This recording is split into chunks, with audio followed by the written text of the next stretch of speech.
Welcome back for another edition to the London Free Press podcast. I'm very excited today because it almost feels like there is a glimmer of hope with regards to the all-consumingness that is the global pandemic and COVID-19. It's been like a year that we've been dealing with this. So any little glimmer of hope, I am just clinging to. I do want to mention there's a ton of stories over at lfpress.com that you can catch up on. City Council was crazy last night. A lot going on, a lot of taxpayer money being discussed as well. So you can check out more stories over at lfpress.com. But today I am joined by Health Beat reporter with the London Free Press, Jennifer Bieman. Jennifer, thank you so much for joining me. How are you doing today? I'm fine, thank you. Thanks for having me. I'm very, very excited to talk to you because I feel like you are the messenger of delivery of hope. I'm here for it. So I want to talk about how quickly vaccinations are rolling out in London, Middlesex, and kind of the process of the last couple of days with regards to people getting booked for the vaccine, because now it's starting to feel real. Like there is a light. It's close, I think. So how many vaccination appointments have been booked as of right now? So we have 5,000 that were booked just on the very first day yesterday for the over 80 crowd. On Monday, the health unit said we're opening it up for seniors over 80 and Indigenous adults over 55, which is really great news. Those groups, obviously, anytime we can expand the circle of who can get these doses is really exciting. So Monday, they said it. Tuesday, they opened up the bookings. They were just flooded with demand. 5,000 appointments booked yesterday alone in just, mere hours. They opened up a small number today. This morning it was very busy as well. So those have been snapped up quickly. It's exciting. These vaccinations will begin on Saturday. So some of our 80, over 80 plus crowd living in the community will be going to Mount Bridges or the Agriplex for these shots. So, it's a good moment for London that we're able to kind of get this going. Yeah, the thought of normalcy I feel like we've been in the pandemic for so long now. I'm almost forgetting what normal feels like. And I've spoken to a lot of my friends who are very excited because a lot of us haven't seen our grandparents. We haven't hugged our grandparents. So this is kind of the first step. On the flip side of the coin, though, there's been a lot of negative comments with regards to the provincial plan and the provincial timeline. And I know it's all got to do with supply and demand of this vaccine, but people 60 and above, like the 60 age group, not going to be eligible until Canada Day. So is there actually going to be a reasonable timeline for this light at the end of the tunnel? So certainly we're hoping that, Health Canada is still, kind of looking into a couple other vaccines, which would increase our supply that's available, which could potentially move up the timeline. There's other things that can happen too, like we could, work through these groups faster, but there is certainly a light, and the vaccines are really good news. And anybody that knows anybody that's got a vaccine is really excited for them. This is a really big moment. Pop the champagne. It's very good. But we still need to be persistent and kind of reasonable and measured. And, it's going to be a bit of a process, right? 75 plus not until April 15th, and then kind of rolling out in 5-year increments from there on in. People that are in their 30s, probably not till late summer at this rate, although certainly if there's more approvals, more supply, that can change. And I kind of hope personally that Queen's Park is like under promising and then they'll over deliver. Like that's sort of the hope there. But I guess we won't know for sure until, things roll out this spring. Well, you would know better than me talking to our Officer of Health, Chris Mackey. The AstraZeneca vaccine, I have read, may not be suitable for elderly and seniors. Do you think that might expedite the process for millennials and Gen Zs, who are the ones who are still kind of out socializing, having a hard time staying inside? Like we've seen those case numbers spike in that demographic. Do you think there's maybe a glimmer of hope in that regard? So there's a lot of groups that need to get vaccinated before just your regular Joes in their 30s. Unfortunately, because, I'd like the vaccine. Certainly. I know you would too. Yeah. But, we've got tons of family doctors that still don't have the shot, and all kinds of hospital workers don't have the shot, grocery store workers, all kinds of these people that are at higher risk because of their job that are out there that like, I can hunker down at home. It's fine. Like that's okay. But there are a lot of people that certainly need this before just your general population. AstraZeneca is interesting because Health Canada's approved it, said it's very, it's a good vaccine. It's safe. It's efficient. The national council that kind of guides how provinces distribute vaccine and sort of some of those rules says, we just don't have a lot of data on the over 65, how good it is for seniors. So it'll be interesting to see how provinces kind of take that advice and adapt it to their plans. We have some of that vaccine arriving imminently today in the coming days, and that'll get, portioned out to the provinces. So it'll be interesting to see how that one rolls out, or if it does go to seniors or other people, healthcare workers maybe, or other frontline people. Yeah, it's so interesting because these vaccines are being imported to us, right? Like this one's coming from India. I will say too, there was some pushback, I want to say, with regards to the phone lines on Tuesday because of just mass inundation. Is there any talk of setting up like other municipalities and health units have set up online bookings, not just phone? Because the phone lines didn't crash, but I read that around only 1% of phone calls actually got through. Is there any hope of maybe streamlining that and making it a bit smoother? So yes, that is something that's certainly going to need to be worked out. We have a lot of over 80 people might not be so tech savvy, or some don't even have computers or internet at all. So yeah, inundated yesterday. And when you get 200,000 calls to a phone line, the phone line just, obviously it can't handle it. The website actually held up pretty well yesterday morning, 30,000 hits, lots of appointments booked through there.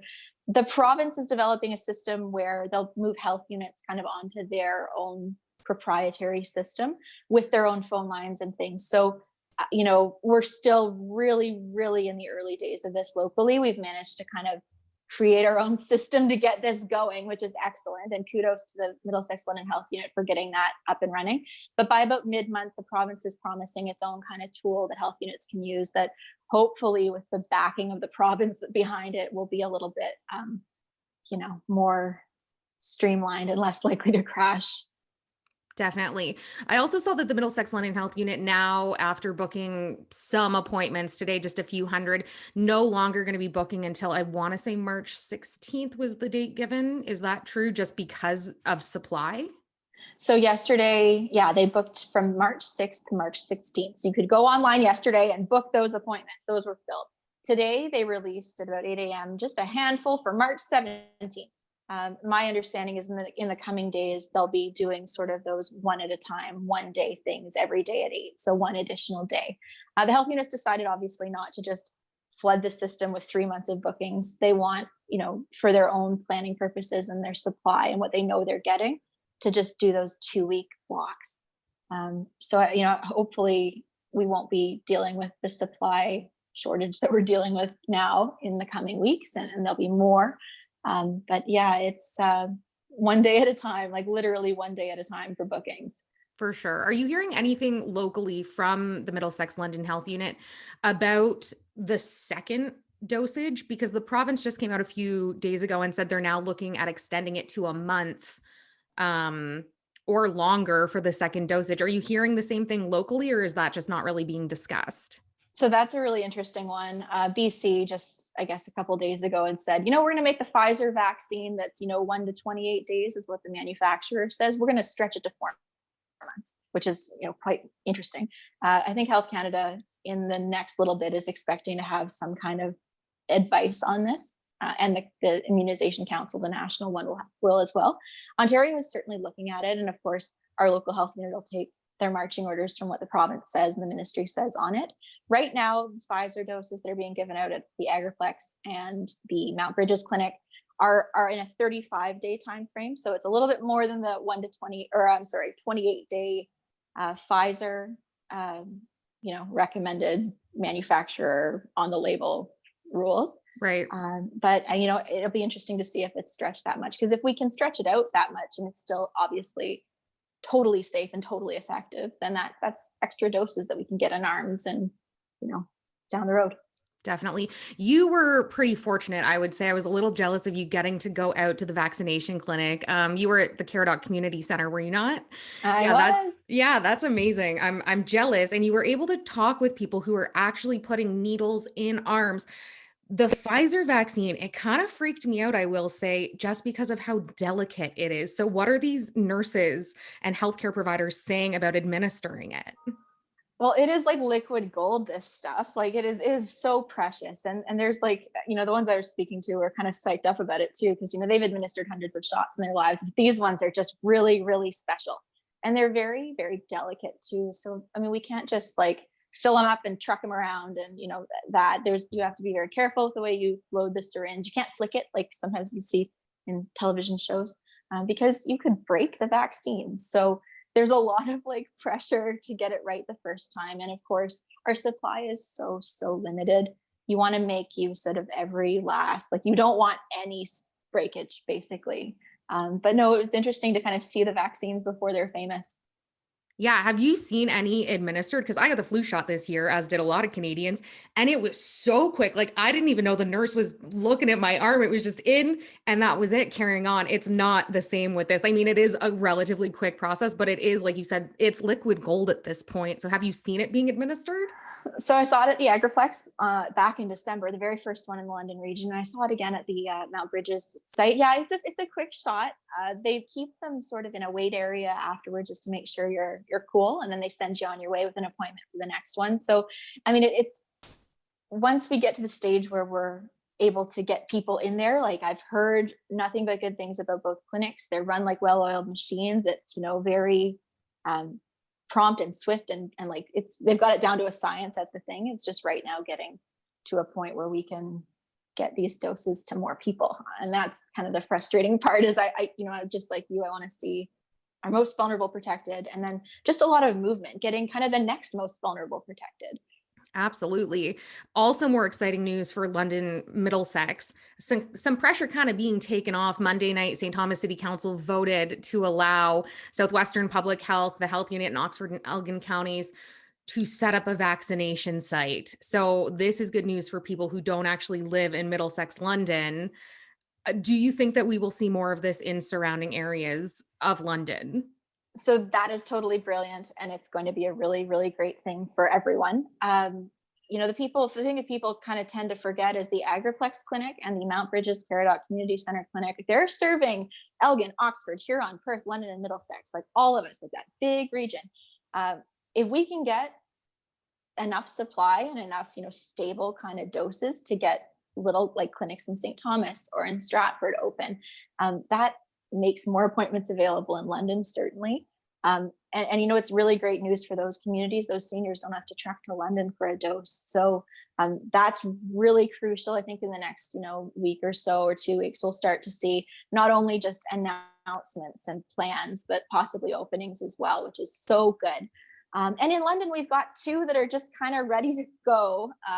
There's one at the Earl Nichols Arena and then one at the North London Optimist Community Centre on Cheapside.